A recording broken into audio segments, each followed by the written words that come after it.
All right, then. Welcome to the Cyber Insurance News and Information Podcast. I'm the executive editor of Cyber Insurance News, Martin Hinton, and joining us today is Josh Mason. He's the chief technology officer at RecordPoint. And the topic of today's conversation is going to be that data layer, the cybersecurity issue and the AI issue with the data and over retention and poorly governed data, what it can do to your liability, what it can do with regard to the reach of a breach, if you will, and the cyber insurance issues that can stem from all that sort of thing. So Jason, Josh Mason. Josh, first of all, thanks very much for joining us. How's your day been so far? So far been great. I'm looking forward to talking about this with you today. So I want to dive right in with a sort of a quick take on this before we get into a little bit more about you and RecordPoint. When we talk about a breach, the idea that the breach you didn't know you owned, and we talk about, what an attacker finds and the initial intrusion isn't the big problem. Tell me about that sort of data sprawl issue and the multi-year sort of problems that can result. Tell me about this problem. What's the headline takeaway or the executive summary of this situation? Yeah. So I think the challenge is, a lot of organizations are a lot more focused, like you said, on the on protecting the access, protecting the initial breach itself, and usually where the real risk exists is not so much in that kind of 0-day exploit, as much as it has to do with what do they find once they get in. It's also not an issue of if they get in, they will get in, pretty much regardless of what you put into place. You may reduce the frequency of it, but eventually they're going to kind of end up behind the wall to some degree. And yeah, it's the like you said, the years of accumulated data, duplicated data, unclassified data, not knowing where it is, how much of that you have, which is sensitive, and when you have those breaches, how do you even know what the scope of the breach is? How do you respond quickly to that? It's a big part of the cost involved when the breaches occur. I mean, is a again a layman's way to put that? The idea being that if you think of the digital breach like a burglar breaking into your office or your home, you need to know where they've been able to go and what they might have had access to, and not knowing that in the digital space creates this great sort of mystery and vagueness about what kind of problem you might face, and thus the consequences with regard to both liability and then remediation. Is that sort of is overly simplified way of putting it? And I think that's exactly right, because all data is not the same in terms of its value or the risk that it represents, and the impact that it has, as it relates to costs and lawsuits and notifications and things like that. So, the ability to know, which things actually have PII in them, have names and addresses, and where they are kind of across your corpus, is incredibly important, because you need to figure out those notifications fairly quickly when a breach occurs. You're trying to figure out that scope very quickly, and you're trying to lock it down, and figure out what people actually got to. And knowing where it is and which parts of the actual sensitive pieces and which is the low value stuff, so you can also organize and prioritize those efforts to focus on the things that are going to cause you the most problems. I before we get into your background, whenever I talk about this subject, I always remember that sort of childhood horror story or ghost story where the police call back and their notification is that the call's coming from inside the building. The idea that this thing is still there and still dangerous to you, even though you thought they broke in like four weeks ago. Is that too silly a way to think about it? No, I think that's an excellent example. I mean, a lot of times it's what you don't know, and you find out that you had all that accumulated debt and multiple backups across all of your different environments, and the same data copied into multiple systems. A lot of time, organizations aren't finding out that risk existed in the amount of that risk almost until something bad has occurred, and then you went down to the basement and you go, oh my gosh. The guy was down there using the phone. Yeah. Yeah. Very good, very good. Josh, tell me a little bit about your background and RecordPoint. What do you guys do, and how did you get to this spot in your career? Yeah.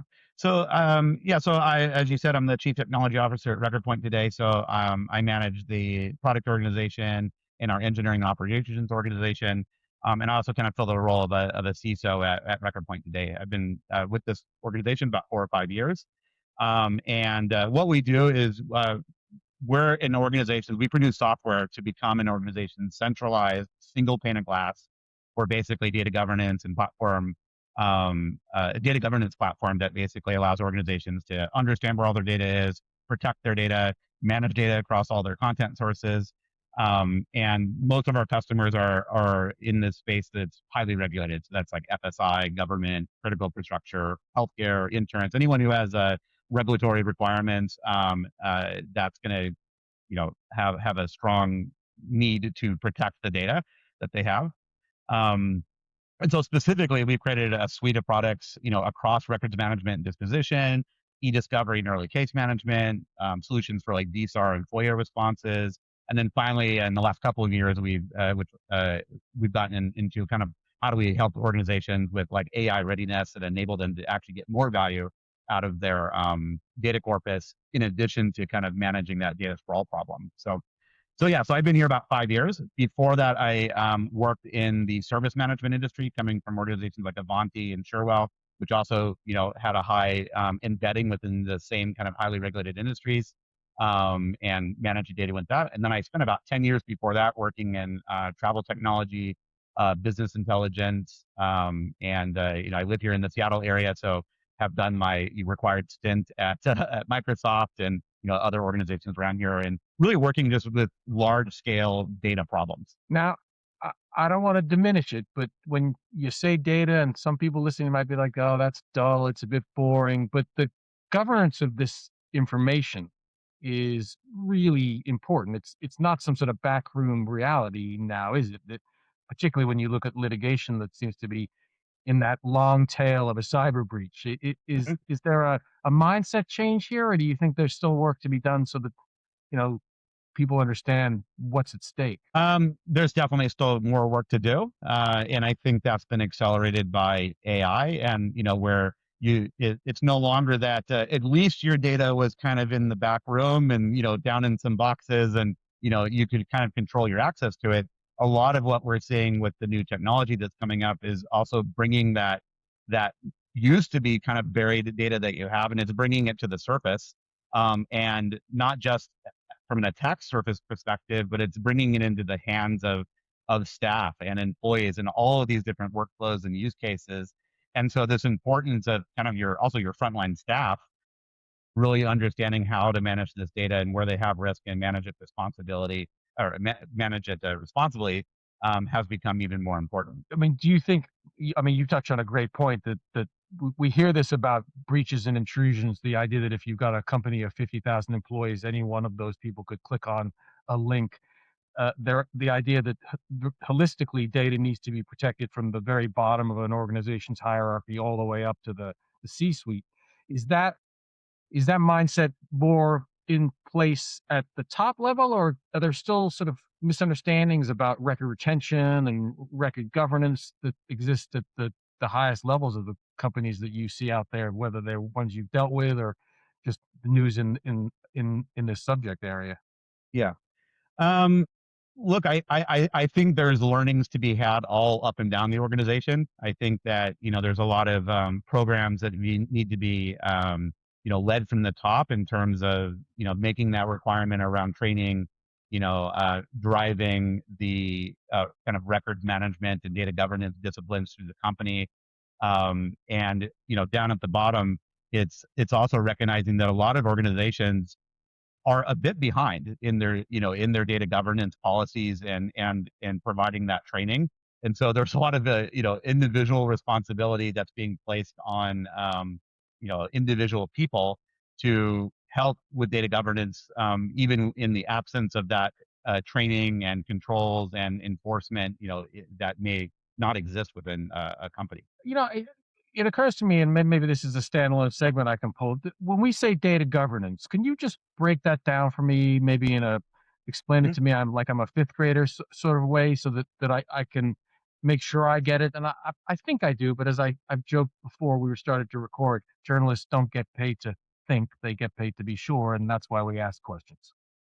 Yeah, look, I think each person you ask will define this slightly differently, but I think we'll agree on 75% of what I'm about to say here, which is data governance starts with knowing where your data is. It's having that catalog. It's understanding where all of your content sources exist. It starts with then what, now that you understand where the data is and you have a general catalog of it, it is then understanding the types of data that exist within that corpus, so that you can classify it. And then it's controlling access to it, and it's also disposing of it. It's understanding what the retention policies are around that particular, data set. So it's kind of those four things, and and there's probably a whole podcast segment on each one of those that we could talk about. But it's really encompassing that whole piece of it: discovery, understanding it, managing it, and then enforcing and operationalizing the policies that you actually have. So it's beyond just policies. I again, my simple mind is imagining a garage at someone's house with all the greatest tools in the world, and the person who owns them doesn't know where any of them are. Right? I know I have that screwdriver somewhere. Yeah. In a physical world reality, it's about inventory control, access. If something's worn out or not safe anymore, getting rid of it, or if it's dangerous, i.e., data that you wouldn't want to keep.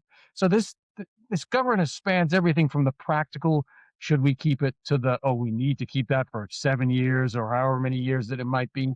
There's a there's a lot of, if you will, ways to make these decisions, and a lot of ways these decisions can be influenced. Am I right to say that? Yeah, for sure. A lot of the decisions on, it kind of goes both ways. A lot of the regulatory requirements, they'll say, you must delete this data in 3 years or 7 years or 10 years, whatever it may be. But you also have the opposite side of that, which will also say you must keep certain data for certain amounts of time. I like your garage analogy there. It's also about, understanding, yeah, which of those tools, like you said, or records or the data that you have in the system, are dangerous ones. So it's kind of like putting the, danger laser, class 2 laser, over here. And when you know what those things are, you're able to, create, specific or separate policies. And I think the more mature organizations, it starts with just going, do I know where my data is? That next level of knowing, yeah, what is actually that data made up of, so that you can have tailored policies and different training around the different types of data you have, is kind of the next level. So, I mean, it seems silly to say, but we'll put it right out there. One of the beautiful upsides of the digital era, and I will date myself. I come from an analog childhood, and where paper won, and you would. I think I wrote my first papers on the typewriter. What that means is that in the digital sense, you can keep a lot more without it taking up literal space. And we did that, didn't we? We kept it all. Why delete? What, unless you're required to by law or something like that. But this sprawl, this data sprawl that's occurred, is that a function of, the upside of digital storage space, or is it a combination of things? And I guess what I'm trying to lead into now is the idea that the I won't call it the keep it all mentality, but this data sprawl mentality has become this sort of driver for breach severity, and then as a consequence, the claims costs that follow after a breach. I wonder if you could sort of touch on that a little bit for me. Yeah. Yeah, I mean, certainly the amount of data systems that you have, the amount of sprawl that you have. I mean, if you have a breach, the forensics, that collection of data and trying to scope the size of the breach, is kind of the first cost that's gonna roll in, that you're having to, pay for as an insurer.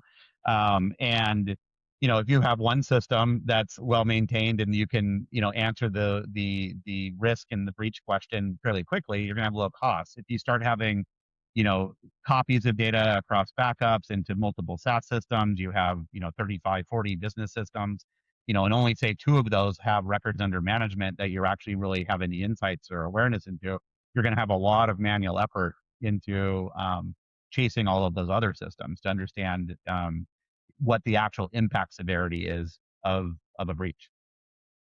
I mean, are there any particular areas in this sense that show up, with the sprawl impacts, like in the wake of an incident, like forensics, legal, you Yeah. know, any of that stuff?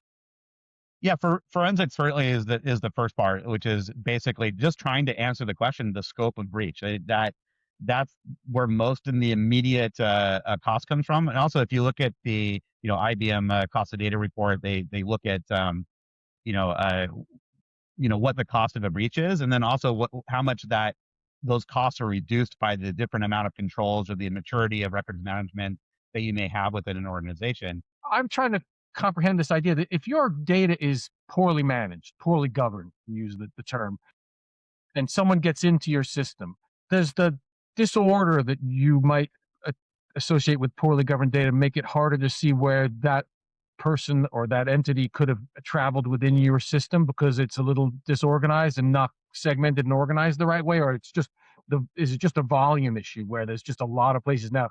Oh, we have to look everywhere. We've backed up, you know, personal information about our clients, and then we've got that in this place and that place, and then we just discovered it's over here as well. Now we have to worry that it's somewhere else. We haven't found it yet. Is that part of the problem? Yeah, it's part of the problem is the sheer volume of it. Organizations have the in the billions, petabytes, effectively of data that's sitting around.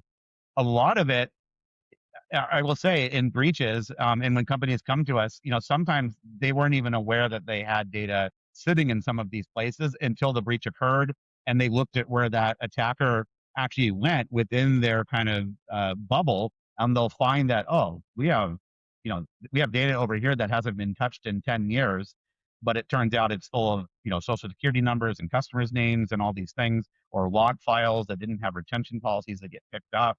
Um, so not knowing where it is, or even if you knew you had data sources, once you kind of get from your IT and your security groups, this is where the attacker went, or these were the places they could have gotten to.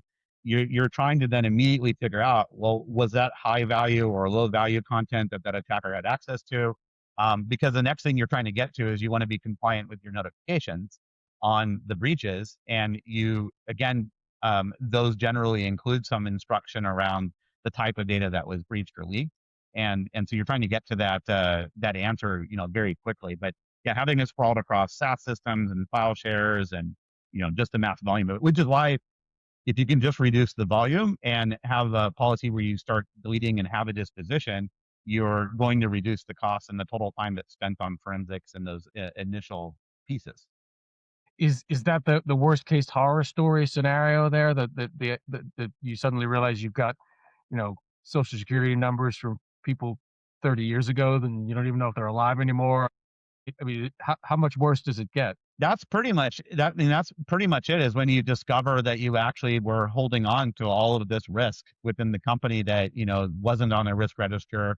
It was basically a very large liability where some of the breach attacks, it may have been closed in minutes, right? The actual cost of the breach itself and the ability for the organization to kind of quickly close it m- may have been minute, but as soon as that there's an access to that data volume, you're 10xing the potential cost and risk that's there. The liability is massively increased.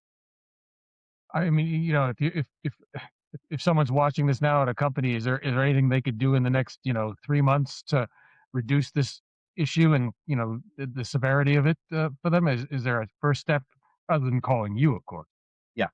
The first immediate thing is deleting data, right? Even if you didn't have systems, it's the only deletion's the only control that permanently reduces breach severity. It's the most important thing. I mean, a lot of the data governance policies and tools and systems and things that you put in place, the end result is reducing the amount of data volume that you have out there within all of those different systems. Even if you still have to have all of those different business systems, just getting the data out. So if you had to start somewhere and you only had 90 days, you'd be trying to identify, what's the 20% of those locations that have the most sensitive data in them, and starting there. So if you may have a sense of which of your business applications within your ecosystem are the ones that are more likely to have names and addresses and social security numbers. So start there.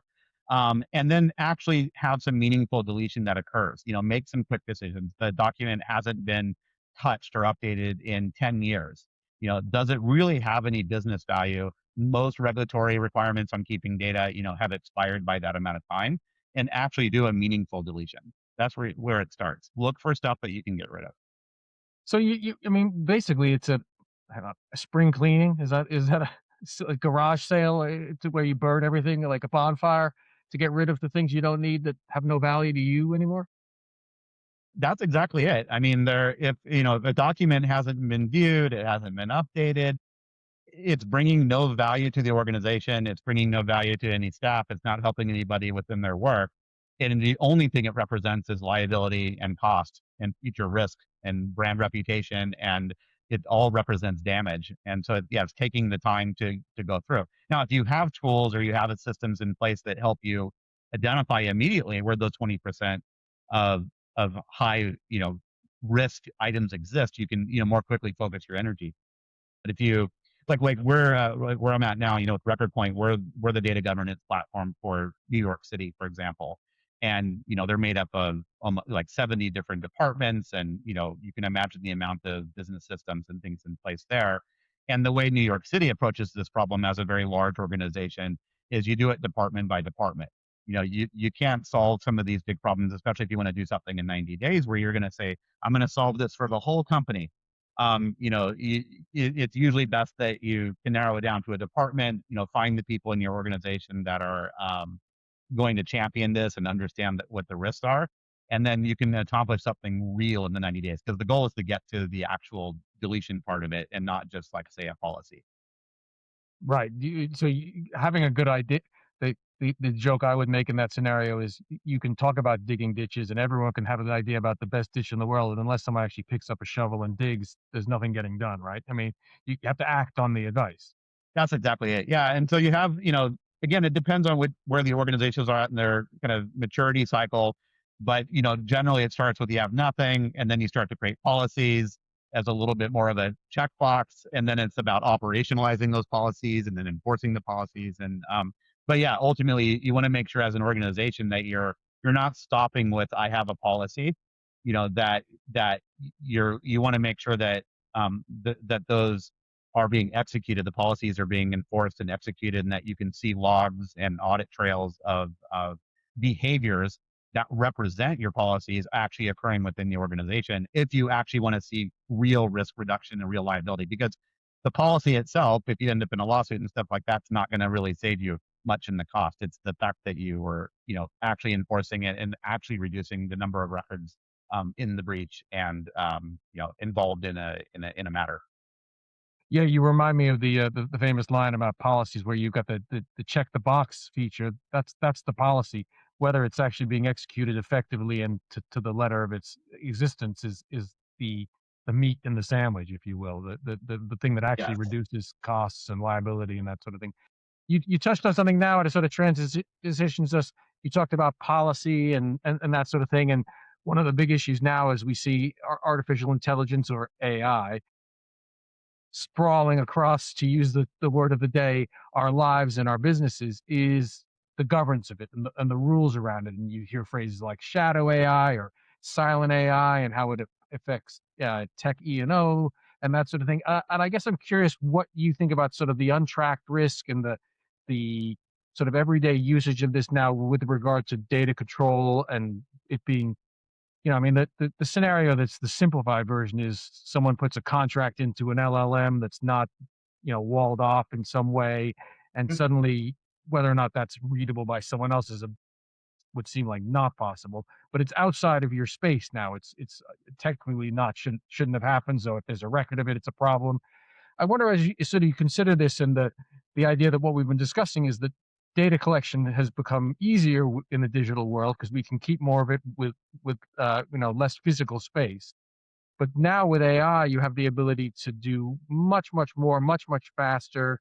The good guys and the bad guys, to use simple vernacular, are all looking at it, and I'm curious what you think about it, that in the context of this. Yeah, I mean, it's interesting. AI represents an amazing opportunity to even actually improve how we manage a large data governance program against a large data estate, right? So AI is going to help with our ability to classify. Like, how do you create even a set of rules to classify billions or trillions of documents? That becomes really difficult.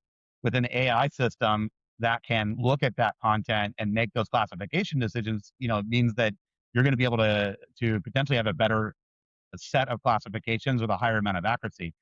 So that's a good use of the AI. But in general, the fact that, what used to be, um, you know, again, kind of hidden data within your organization is able to now be surfaced and used by kind of normal workflows that your staff are doing, where, like you said, they're pasting data into prompts, putting contracts out there. That ends up in logs in third party environments potentially. And what's happened as well, since a lot of organizations either haven't created their kind of AI governance policies, like how does our data apply to AI, or they haven't funded actual AI programs or taken a stance on the use of AI, or even if they have, because AI has improved, people's ability to improve their productivity and, and replace some of the mundane work like writing a well formatted email. The desire to copy and paste and get assistance from the AI has increased. And so what's happened is there's a lot of in an organization, still more than 50% of employees are using privately paid AI accounts. Like they've gone out and they're using their own chat GPTs, right? They're using their own Gemini. They mainly just because they haven't heard something from the company and they haven't, offered an official tool. And the default configuration of these private accounts anyway is that your data you paste into them is actually used for training of the models. And that's how this data ends up kind of has the potential where, a claim or a contract or whatever it may be getting pasted into the system. You have given it permission by default for then OpenAI to use that to train their model, which means it may show up in a response to some other organization later. And you can see examples of that already in lawsuits and in certain cases where, you know, private data was leaked through the training of a model in systems. So, yeah.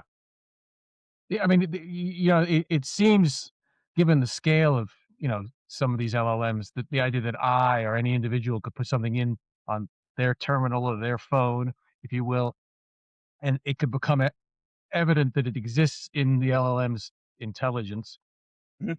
by someone else getting a prompt reply is it shows how connected data makes us, right? I mean, I guess what I'm getting at is that's the sprawl we're talking about, right? If you let it free, it's going to go everywhere potentially, or it could go anywhere. Never mind the fact that actually putting it into the LLM is probably a violation of some confidentiality if you're at a law firm or something like that. The idea that you really have set it free, if you will, is it's a bit hard to comprehend for me. I mean, I'm fairly tech savvy, but Mhm. this idea that it could wind up somewhere else, you put it in, your pipe to have a hat tip to Senator Stevens of Alaska, and it could wind up coming out anywhere, and that is an enormous liability issue, isn't it? Yep. Yeah, and this is why companies are they are kind of just getting their data governance policies in place or getting those things enforced, and now here comes AI rolls along, and and it's kind of the same journey. It's like organizations have to start by defining what that policy is, and then being able to operationalize it and control that kind of data leakage through those systems, and it's also getting more complicated, not to get too kind of nerdy with it, but some of the stuff that's happened in the last year with how the AI systems have become more agentic. And what I mean by that is, you know, when, we could go backwards like 2 years when you would kind of interact with ChatGPT, you would ask it a question and it would kind of use its internal mathematical algorithm to answer that question, right? And you're having a correspondence where it's just using what's in the model. Um, One of the things that we've given the power of AI to do is to use tools to help answer that question. So one of the first tools that came out was the ability for ChatGPT or Copilot or any of these systems to access the internet. So now when I ask it a question, the AI can go, okay, well, I looked at my own model, but I can also go after the internet. And so you've heard this explosion of, I don't know if you've heard the acronym like MCP servers and MCP tools. I won't go into that detail, but it's this very mass market way to provide more capabilities to AI than they kind of have out of the box, which then creates up this additional set of possible places where your data can end up because the AIs will take your prompt question and now it's almost going out to this tool marketplace and sending off responses to that data to third-party providers that aren't actually OpenAI or Gemini through this kind of tools that have been configured. So organizations that don't have restrictions on how you're even customizing the LLM to add in those tools means they're exposing not just to the LLM they're using, but any third-party tool that came from a million different marketplaces that they've also attached, to this product. So there's more and more markets around, vendors and stuff that are looking to help provide solutions around how do you track all of this, and how do you put some controls around it, and how do you sandbox these things. And one of the questions I have here is there a most underestimated AI driven exposure? I don't know, is that it, or is there something else that you see in that category? Yeah, I think most of it is it's the use of private accounts, non-organizational accounts that are really set up again pretty much explicitly in those systems to allow the sharing and use of that software. I think that's the immediate biggest risk. The second one isn't so much as much about data leakage as it is what you do with the response from the LLMs and the AI and the accuracy of those responses. It's kind of a whole different problem. But from a breach perspective, yeah, it's pretty much the pasting and putting in of data, into these systems. Like organizations are also very usually tied to some sort of data sovereignty rules as well, right? That data needs to stay within certain regions or countries. And same thing when people are using these open tools. You're not really even thinking about that. You're not thinking about data sovereignty, or where was that data center actually sitting that you're communicating to. Where your IT staff may have very closely looked at that as you brought in a business application into the environment. It's not necessarily considered by individual people using individual tools. I mean, part of this, again, I always bring things to real world analogies. I'm imagining the scenario now is you're having a big party with 200 people, and you invited 100 of them plus one, and you don't know any of the plus ones, right? They're all these sort of guests you don't know. You're just being polite so that people could bring a date or a friend or something like that, and suddenly they're all in your backyard pulling up your rose bushes. That's right. it, Shifting to the less humorous, when you look at the underwriting sort of shift that this data governance and that sort of thing, we have to be, you've got to bring to the underwriting environment now in the cyber insurance sense more than just, oh yeah, we do that, oh yeah, we do that. I wonder whether you could sort of touch on the degree to which, as we've seen the cyber insurance market sort of flatten as controls have gotten stricter, this space in that context. Mhm. Yeah, I think the trick for underwriters is really trying to assess whether a company just has a policy, or do they actually have actual enforceable governance in place that is doing something real. So if you're only reviewing the policies or that they exist, you're probably not really assessing the risk accurately.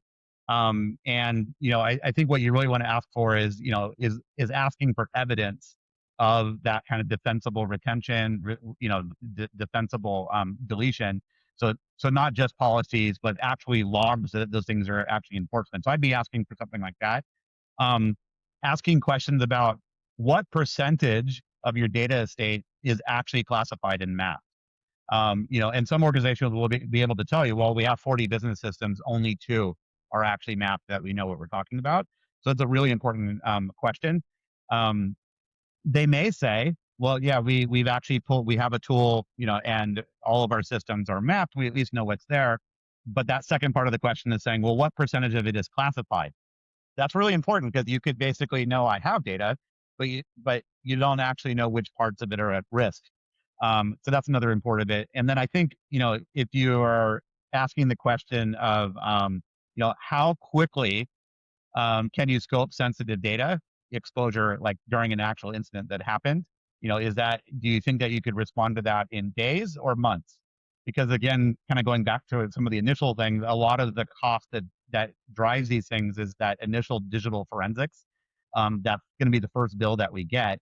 And the answer to that question, if an organization is confident that they mapped everything, they classified everything, and if they have a data breach, they can figure out what their exposure is, in days. That's going to be a lot less cost than one that's going to take months.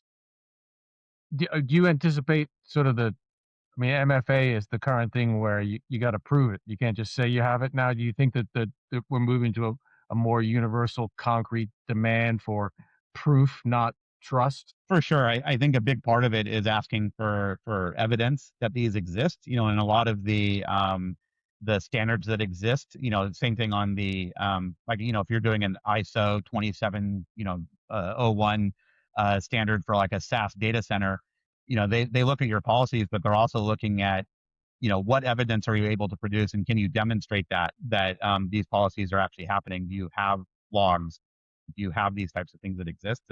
So yeah, I think as more and more of the AI rules and laws and privacy laws start to go into effect, that yeah, we'll start standardizing around some of this reporting, and knowing the percent of data map, percent of data under management, and that you have that you're actively managing it, and to provide evidence that you have disposal certificates that show that you've done disposition, and you're controlling the data sprawl beyond hoping it happens. So you need to prove to the fire insurance guy that you've got sprinklers by showing him the sprinklers, not just saying you've got Exactly. them. Yeah. Show me the deletion logs, show me the classification coverage that you have, show me the access reviews that you have, show me the incident like scoping metrics that you actually use. And, organizations like you hear about in IT um, that you'll run effectively like workshops to attack yourself, right? You'll do a certain amount of penetration testing to see, how you can get through, and you may have a blue team and a red team, and you try to defend and attack. You're starting to see more organizations that will do like actual data breach type exercises, where part of that really is trying to be able to conduct the data scoping. So part of that same readiness responses you're going through, and testing that aspect of it. Okay, forget, yep, they got in. This is the area they got into. Now, how do we answer the questions of that would be related to our notification regulations? How do we get to that answer? And you'll start to see logs of those happening now. In the underwriting context, are there three questions that you should expect to be asked, or I mean, in the interest of having a comprehensive, actually truly resilient sort of cybersecurity and cyber insurance balance, that you want to be asked about how you're doing things that help, you know, give an indication about where you stand? Yeah, I Or mean, maybe it's I one think or it, two. yeah, go ahead. No, I was gonna say, I said three, it could be one, it could be two, I just out of Yeah. curiosity. Yeah. Yeah, I think it's it's logs of enforcement. That's like one question. It's showing the evidence that you have retention and deletion. Because I'll go back to my earlier statement, which is the most important thing you can do in this space is delete, is to remove the data. And so companies and organizations who are doing defensible disposition, which by the way is different than just deleting, because defensible disposition means that you're capturing a log when you do it. So you still have a tiny bit of a header to say that you did actually have some things in this area, or these spaces or sensitive things, and that you're keeping an actual log that you can use to defend yourself down the future, to say that you were actively managing it. So so again, logs of enforcement, and then asking for that percent of classification, that second one, and then the length of time it would take you to respond in a data breach to understand scope. I think it's those kind of three things. Gives you a better realistic view of the maturity around data governance. You touched on earlier sort of the idea that data sprawl and record collection has meant that it's easier to keep things, and it's not like you've got a warehouse with file cabinets that you can lay your eyes on physically, so Mhm. it becomes harder to know where you kept things and did we keep them. When you talk about legacy and OT data environments and the sort of systemic risk that we hear about in cyber, what do you think about, like, I mean, what are the phrases you hear? I'm trying to think, like cascading failure and that sort of thing. This idea that, you know, I mean, is there a scariest OT data combo environment that you would, caution boards to make sure they're not sitting on top of? Yeah, I mean, if we're talking about especially like industrial environments that have like historian systems that have been storing, operational data for 10, 20 years, and some of that data being now customer linked, it's generally rarely classified. It doesn't necessarily get pulled into a lot of people's data mapping exercises and e-discovery systems, because they're not as accessible usually, these older legacy systems or industrial platforms. Um, but at the same time, while companies are trying to get value out of and pulling more data into AI platforms, they're pulling some of this operational data into the forefront, that and then linking it to customer data, which is kind of increasing the exposure. Yeah, I mean, you touch on this. That's really interesting. I got a few questions now, so I'm going to ask one. I'm going to try to keep my mind focused on single things. But when you think about that sort of systemic risk idea, is that something that we're addressing in the economy enough as we share platforms and data replication occurs and everything's interconnected? Is there an issue there that is, maybe getting punted till next week when it should be something that's on the top of the list today? Yeah, certainly the shared systems, especially I can imagine from an insurer's point of view, it's complicated because there's so many shared cloud SaaS platforms, people that are hosting on Azure or AWS or GCP, or just SaaS business applications like the use of Salesforce or SAP, or whether it's managed service providers or just APIs that are being used commonly across, or even the like IDPs, for login and authentication are really common components. So when something occurs, instead of it looking like a single incident with a single organization, especially from an insurer's point of view, it probably, looks a bit more like an earthquake, or a pandemic or something, where instead of it being one organization that you had to look into, it's 500 organizations were impacted. Um, to kind of answer your question, like I don't think the use of the shared platforms itself are the problems necessarily. Like certainly, I'm not saying everyone should run away from SaaS or run away from cloud. Because there's a lot of benefits to those. Generally speaking, there's a lot of massive investment into the security of those systems and controlling the access to that data and the resilience of those platforms, that a single organization who decided to try to take on that hosting themselves will probably be in a worse situation. So it's that comes back to that same strategy, which is we need to control how much data and the volume of data that we're putting into the systems, and we're not just parking it and leaving it in all of those environments. So you're back to the same thing, which is limiting that access, deleting the data out of those systems, and to again reduce the amount of the impact severity. You make a good point there, and I wasn't knocking SaaS or any of that sort of thing. I think it's really important that I'm of the opinion, Mhm. just to be clear, that modern technology has made us, and we see this everywhere now, incredibly impatient, and we expect perfection, right? If a video doesn't play right away or our phone's not working properly, these are things that we don't tolerate well because we're so unaccustomed to things not working the way they're promised or advertised to.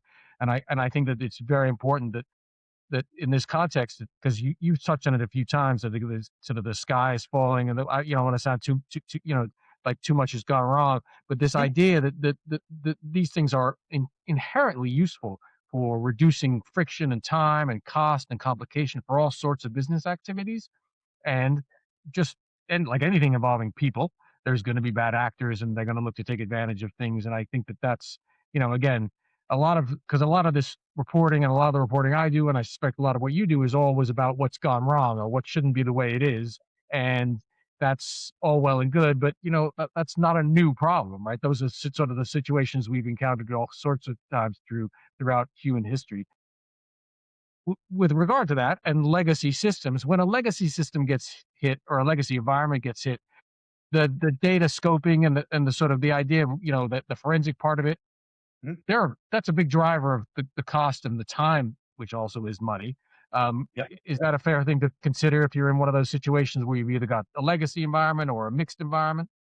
For sure. Yeah. I mean, that's, one of the benefits of, the modern systems and the SaaS systems, and, is that there's been a lot of standardization, across the applications in how systems can communicate to other systems. And the benefit that comes for someone trying to have a data governance tooling or solution is that you're able to access the data in those platforms quite easily. You can pull in the data, you can index it, you can enrich it, you can do extra things. In legacy platforms, those standardizations and standards hadn't previously, existed. So the cost to just access them is more. It takes a more tailored and specific, consultative approach to figure out to get past the technical challenges of actually getting to it.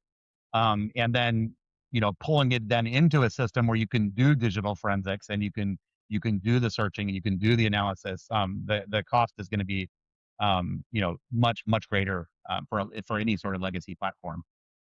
I mean, would seem to me that that's got to be an insurer's great concern, right? Is the idea that we know these things happen, we can insure against them, but it's again, the phrase we see a lot is the long tail. And I've been at a few seminars lately with lawyers talking about, classes getting much smaller with regard to data leakage and years after a breach is discovered, which doesn't mean that was when it occurred, as we know. You've got liability popping up in the form of legal action and that sort of thing. Is that something that you would imagine, keeps people away or makes them cautious about the sort of cyber insurance element around this? And that, thus, as we touched on earlier, the demand for a greater control, or at least a greater understanding of the risk a company creates because of the way they manage their data and the combination of whether it's new systems or old systems. Yep. Yeah, I think that first initial inventory of the content sources within an organization, just having the list. So forget whether we know what's inside of them and whether it's under management, but just having that initial list of like, look, we need to know every system that exists that potentially has data in it. And whether, even before you connect it to it, do we think that the type of data that's in there is sensitive data and things that we need to be concerned about? And yeah, what is the plan for bringing in under management? So some of those first initial questions to understand the landscape. We have 50 systems, 10 of them are legacy, 10 and 5 of them are actually under management where we've indexed it and pulled it into an inventory and a map. It's going to give you a pretty good view of where the risk exists. It doesn't mean, by the way, that liability, that you know, like the best thing you can do with legacy systems is, if there's an opportunity to retire them. We run into all the time companies that are keeping legacy systems around only for the fact that they might need the access to that data, and so they're paying the licensing costs to keep it there. That platform may not even have security updates that are being maintained by the vendor.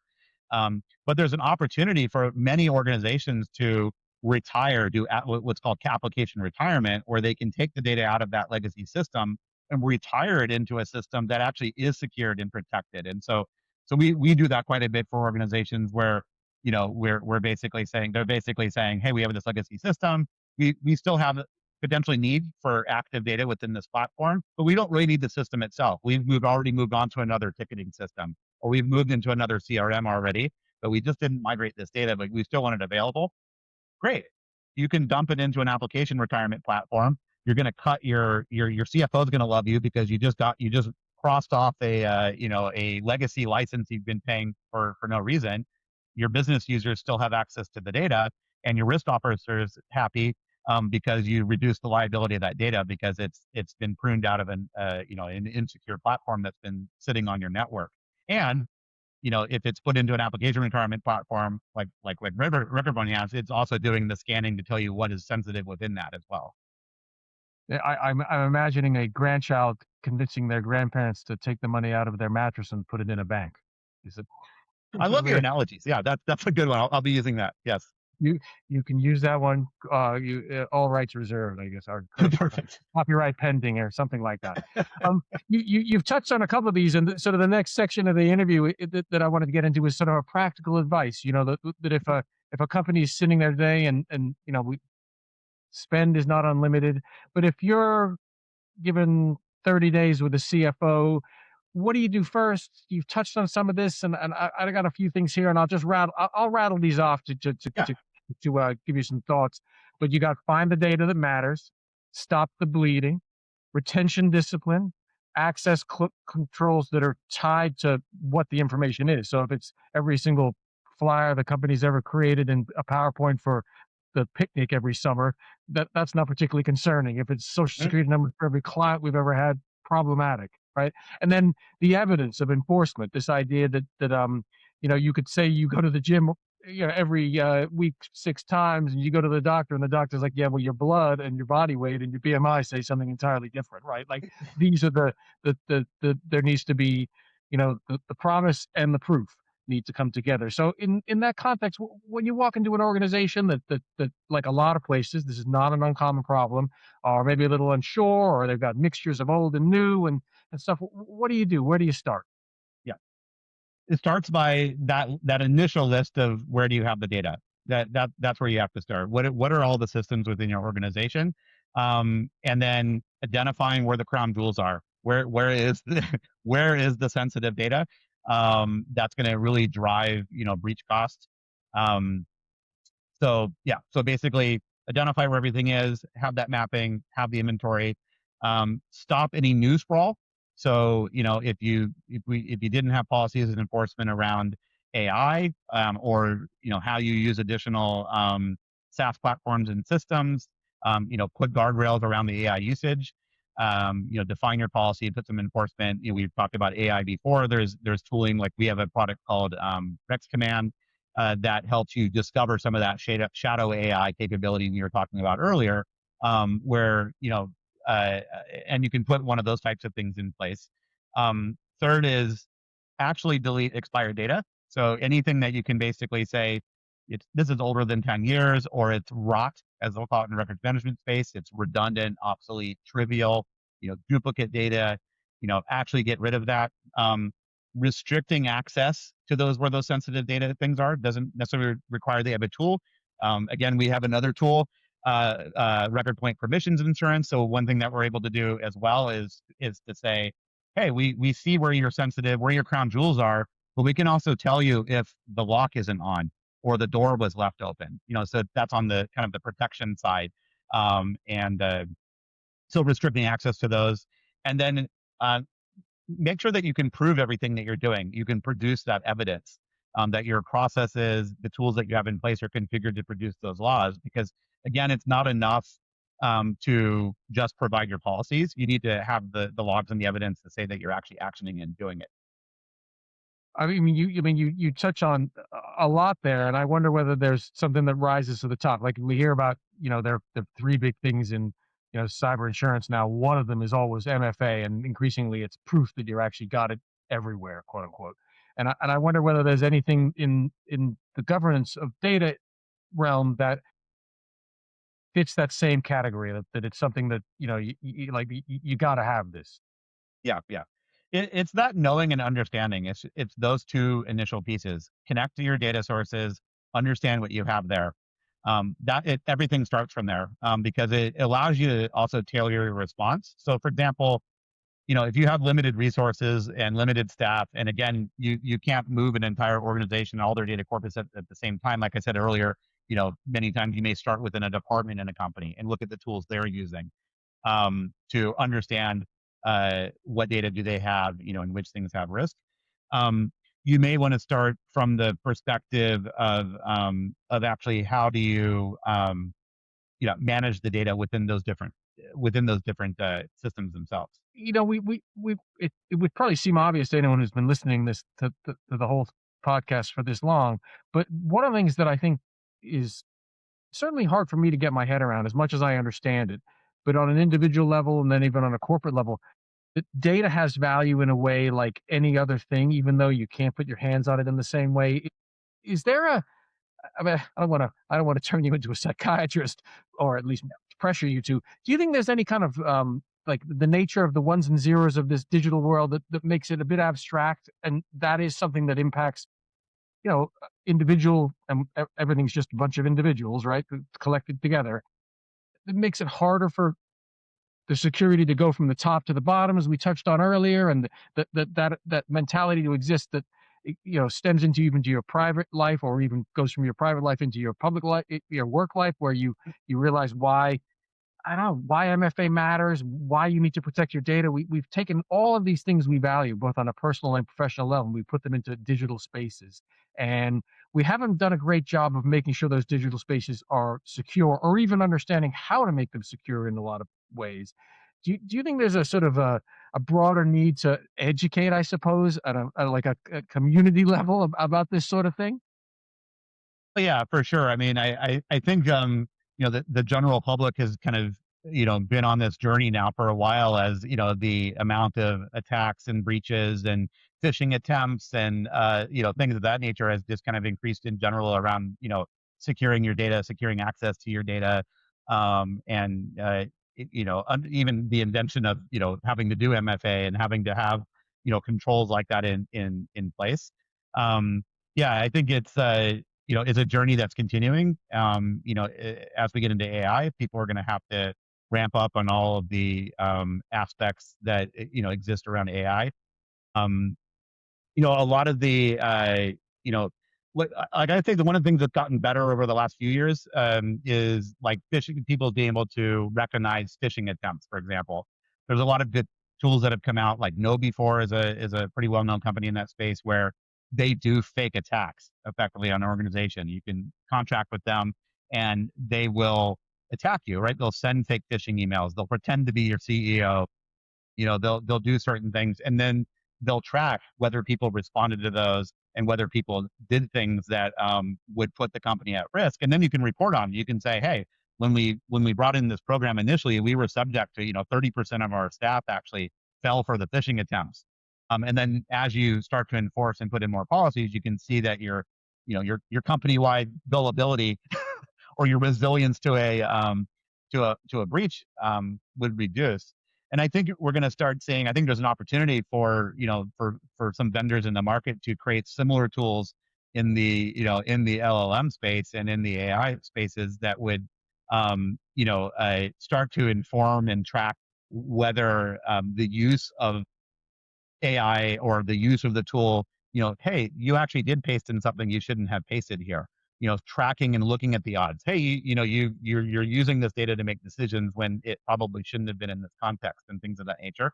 So you're starting to see some companies, instead of connecting their data sources, say directly to an open AI or connecting their data directly to a Claude or to a Copilot, they're saying, hey, I'm going to take my data and go through a middleman, a broker, that will provide that extra layer of analysis and protection, and usage behaviors and things like that, and even provide some of a filter to the end users. And so that another, again, another one of parts of our product suite that we have. We have a tool available, but there's other, there's quite a few companies that have solutions in that space at all as well. But I think we're going to continue to see growth and more tooling coming out in there. You touch on the this idea that there are solutions to these problems. You Mhm. touched on something just then, just to wrap up our human element. Yeah. The cyber crime game is afoot, and with regard to know before and other phishing link tests and then sort of training that you might get, or things that are introduced to your daily workflow as an employee that interrupt what you really need to be doing, and you click because you're in a rush or not like that. There is a need to practice like you play, and if the cyber crime game is 24/7 365, there needs to be a fairly continual and adapted as threats change level of education and training, so employees sort of ingrain with themselves, don't click things, Mhm. don't trust, double check. If the rules about wiring money say I do this, this, and this, and if there's a new bank account information that comes in, I've got to do three more things. You don't shortchange that. And if the request comes in at 4:15 on a Friday, and I've got a 5:30 train home, that's something that you can't break those rules because of all the consequences if you do, and that Mhm. sort of thing. Is that a part of where you sort of, if you will, there's a rising tide lifts all boats kind of reality to this? Yeah, I think so. I mean, I think that practice component is really important, and I think that even with some training that people have had, not everyone still fully understands when they're, because of the technology's new and lack of kind of understanding how it all works. I I think you have to kind of be told there needs to be systems in real time that are helping to provide that protection, whether the user is aware of it or not. Like we're not going to be able to turn everybody into an AI expert, or understand all the exploits and sophisticated attacks that can exist, and all the different risks. So I think there's an opportunity for the no befores in the AI space, to do things. But what a lot of organizations do when they're kind of, I guess I'm tying here a little bit to AI, organizations that are trying to put in policies and operationalize those policies will generally start from something like the NIST AI risk management framework that has a lot of guidance in there around, if you did want to have these things, what should you do? And it'll call for, like you were mentioning, like regular training, and have you actually audited that training has occurred? Is it fresh training, meaning like it's not good enough to necessarily, especially in the world that's moving so quickly, that you're only doing training once a year, when the entire technology has evolved so much in that amount of time. And so yeah, applications that can deliver fresh training, and almost provide that training program to help make sure you're doing it on the schedule that's there, and having applications that are running in the background that can detect shadow AI usage and bring them to the forefront. And you can start providing this regulated way of providing access. There's tools that you can put on your network, for example, to block access into ChatGPTs and Geminis if that's not something that you have approved. Yeah, I mean, just like once upon a time, there were those tools blocked you from going to certain types of website from your work Yes, at desktop exactly. and that sort of thing. Yeah, exactly. I mean, you use the word fresh, and it reminds me that I've had this thought in my head, and I'll share for the first time here, is that we hear the word resilience, cyber resilience. You want to be cyber resilient because it's not if but when, and that sort of thing. And what you just touched on is the thought I've had is that there's a perishable reality to being safe, to being secure, and that can change very quickly, particularly in this environment with regard to cyber. And the idea is, that can feel like a bit of a burden, but it's not an uncommon one, right? We have to eat every day, and we need to sleep, and we need to, as individuals, we need to do these things, and we just have to incorporate a routine into our workflow, that makes this a priority part of it. And again, fresh, perishable, because information is perishable, right? Like, information changes. What's true yesterday may not be true today, and that doesn't mean it wasn't true yesterday. It just means that something changed, and that's you know that mindset is one that we adapt to all sorts of other parts of business and life, and cyber is one that can join that party. So we've been talking about an hour. So I'm going to fire a few quick questions at you. As I said to you, you don't have to answer quick, although that's the idea. So just take a second, and I'll give you these, and you can tell me what you think. Is there a most overrated security control? Look, I think it's the controls that really stop with looking only at access.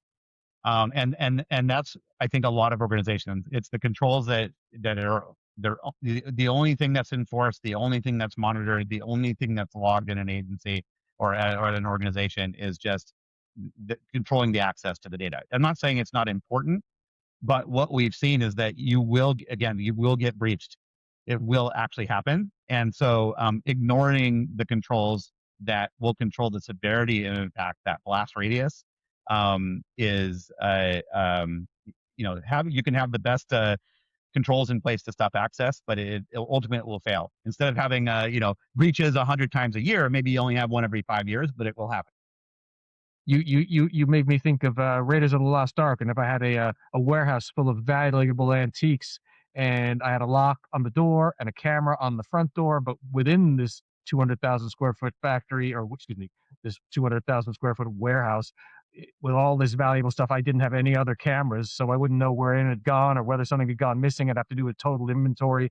So that idea that people can get in, but when they're in, you need to know what they might have done as well, those need to, that balance needs to be a bit greater, is what I'm hearing you say. Is that right? Yeah, for sure. I mean, once they get in there, that initial data scoping, and again, like the faster that you can respond to to the breach, to the scope, and depending on how the size it is, it reduces the total cost of all of the consequences that come after that. Now, would that leads us into, is there a most underrated data control Yeah. security element? It's kind of funny. It's the actual defensible deletion, I would say. I find that sometimes the power of actually deleting the data of of how much that really does reduce your amount of risk. And I keep referencing the IBM cost of data report only because they spend a lot of time researching this and have a lot of studies, and they look at all the breaches and lawsuits that happen every year. And they have a number in there that's $60 to $200 per record that you have within the breach, you know, um, determines the amount of cost you're going to pay. So if you were breached and you had 1 million records in the breach, you're going to pay X amount of dollars, right? If you had done some deletion previously, to reduce that set, the amount of the amount of that total cost of lawsuit or total cost of breach, is significantly reduced or eliminated. Because it comes down to kind of a cost per record, average. And so, um, it's at times I will sometimes see that companies may have done the actual mapping. They may even know where some of the sensitive data is, but they're still having that feeling where they don't know whether they're comfortable with actually deleting it, and they're still holding on to it. There's this perceived potential value, that data could have, and recognizing the real impact that you're having by actually doing defensible deletion, and enforcing that and putting that data control in place and doing it, I think is underrated. Is there a metric board should be wanting a regular, like a quarterly update on where things stand? Yeah. If you could only ask one metric, it would be what's the percentage of sensitive data under active record management? That would be the one metric. And the reason why it's that metric is it answers a bunch of questions all in one metric. It's telling you, um, yeah, one, what is your reach? How much coverage do you have across the systems? But because you're asking specifically the sensitive data, it's also telling you, whether or not an organization actually has that capability to know what's sensitive. Because you may get an answer and go, oh, yeah, we've got 95% under management. You just asked it without sensitive piece. But if you it's that second part of it, they, you know, what part is sensitive? That's critical because the most organizations are going to want to focus their dollars, focus their security, focus their retention policies around the part that has the highest potential for risk. If you don't, then you're just talking about the boiling the ocean problem, right? The problem of billions and billions and trillions of records that you're trying to apply one standard to. Narrowing it down to a smaller subset that you focus on initially is critical. Got it. Next question. One underwriting question you wish every insurer asked. Look, how quickly can you scope sensitive data exposure in an incident? How quickly can you do it? You know, that's also going to get to, kind of like the previous answer. It's going to get directly to that first initial set of costs when it comes to digital forensics. They may say, well, in these systems, we can answer that pretty quickly, but in these other systems over here, not so quickly, and in these legacy systems over here, not at all, or at very, very high cost. So I think it's the company's ability to be able to do those investigations and their competence, to be able to conduct that. And so probably my previous question together along with this one. So, wrapping up with the last question, we'll come back to the human angle and the idea that if you fail to learn from history, you're doomed to repeat it. Yeah. What's one mistake companies repeat after a breach? I think it's a lot of times companies will focus a little too far into like rebuilding their security controls, but they don't put the actual enforcement and execution across those controls, and they kind of keep the same data sprawl that they already had. So you don't want to come out of a breach with, again, this kind of checkbox kind of approach or attitude, where you just put something out into the press that basically says, hey, we put new procedures and policies in place, and then you're going to hope that does it. It's that you're actually planning for meaningful change. You're planning, you're planning and connecting in those systems proactively, not waiting for another breach to occur to kind of drive some action. But you have a plan that you put together. Sure, you can't execute it in one day, but there's a plan where you've inventoried the different systems you have. You have a plan over time to get them indexed. You have a plan to um, figure out where you actually have the security issues, and that you begin that deletion process, immediately. Usually there's some low hanging deletion pieces you can do even without tooling, that you can figure out, or with the tools that you have, and that you start doing something actionable that you can show, that you can evidence pretty quickly that you are taking real steps beyond, again, just a policy or just a change in policy. Got it. Got it. Got it. Well, as promised, we've been talking a little over an hour. I don't think we got to quite everything. Is there anything we didn't discuss that you'd like to touch on? Um, I don't think that we necessarily didn't at least discuss or touch on. I'd probably drive home, what we're seeing in the market today, and kind of the AI conversation is interesting, is, about 90%, 80, 90% of organizations don't really have an AI governance policy yet. And there's a huge opportunity for organizations to, to create those. And like I said earlier, a lot of companies are going to base them on something like the NIST framework. We have a product, so I'll do the shameless pitch here, called Rex Command. And the reason why I bring it up is that this tool is free. Anyone who's listening to your podcast can go sign up for this thing, and they'll have an account, in 30 seconds. And what this tool does is, within about 5 minutes, you can pick a few of the different standards out there. If you don't have a policy, pick. Let's say you want to follow the NIST risk management framework. You literally go through some checkboxes, answer a few questions in a wizard, and at the end of that, it will produce your entire AI governance policy. It'll publish it in a portal for you. And not only that, the second piece of this, it allows you to operationalize that policy.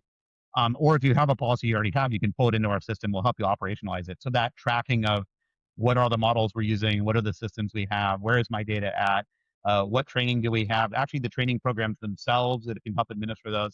And we deliver a lot of that capability you get for free. So this is one of the spaces that I mentioned earlier, we have a lot of other products, in the space of helping to apply AI governance. But one of the things we ran into is organizations were saying, well, we don't even have a policy yet.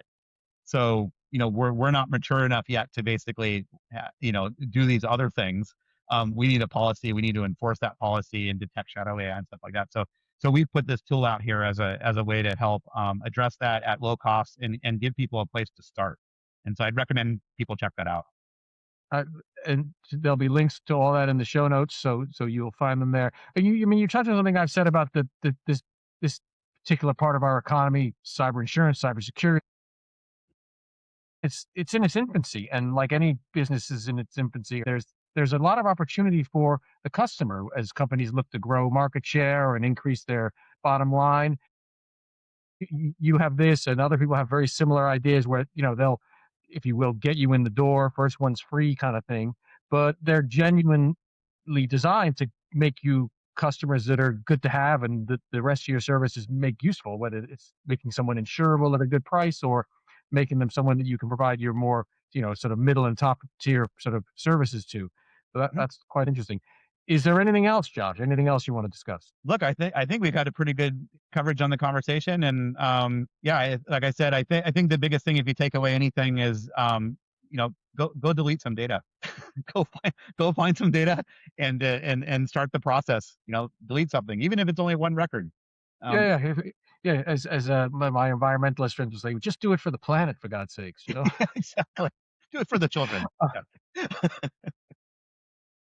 Well, Josh Mason, Chief Technology Officer for RecordPoint out in Seattle, Washington. Thank you so much for the time. I really, really appreciated it. We've been talking about data governance today, and the liability issues, and all the very practical things that you can do to help reduce your liability and make yourself more secure, and broadly reduce the headaches you might encounter. So thank you again, Josh. I really appreciate the time. Yeah. Thank you, Martin. Enjoyed the conversation today. My pleasure. My pleasure. Everyone else, thank you so very much for watching. My name is Martin Hinton, and I'm the executive editor of Cyber Insurance News and Information. Very, very grateful for your time today and taking the time. If you've got any questions, please drop them in the comments. If I can't answer them, which is highly likely, we'll get them to Josh. And like I said, links to Josh and RecordPoint and some of the other things we've discussed will be in the show notes. You can find them there. And if not, there's always Google, or, as we've discussed, AI. So again, Thank you very much for the time. Really grateful, and enjoy the rest of your day.